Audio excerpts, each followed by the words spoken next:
అణుబెదిరింపులకు భయపడం అసీం మునీర్ హెచ్చరికలపై భారత్ మండిపాటు దేశ భద్రత కోసం ఎలాంటి చర్యలకైనా వెనుకాడబోమని స్పష్టీకరణ మునీర్ వ్యాఖ్యల్ని వక్రీకరించారన్న పాక్ సింధు నది జలాలను అడ్డుకోవడానికి ఆనకట్టలు కడితే పేల్చేస్తామని తమ దేశ మనుగడకు ప్రమాదం ఏర్పడితే సగం ప్రపంచాన్ని అణ్వాయుధాలతో నాశనం చేస్తామంటూ బెదిరింపులకు దిగిన పాకిస్తాన్ సైన్యాధిపతి అసీం మునీర్ ప్రేలాపనలపై భారత్ ధీటుగా స్పందించింది.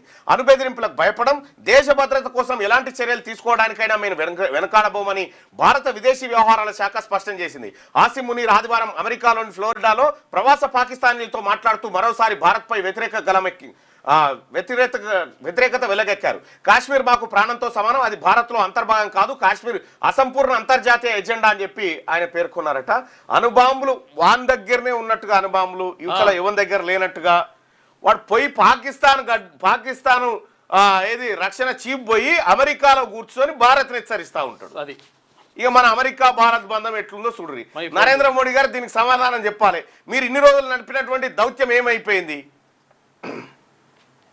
ఫ్రెండ్ ఎందుకు మాట్లాడతారు? ఈ పిడికెడు కాపిష్కంత లేనోడు కూడా ఈ దేశాన్ని బెదిరియబట్టే అణుబాంబుల పేరుతోటి వాడు గుంజి కొడితే గిరగిర తిరిగి అలా పడతాడు. అటువంటి పరిస్థితి.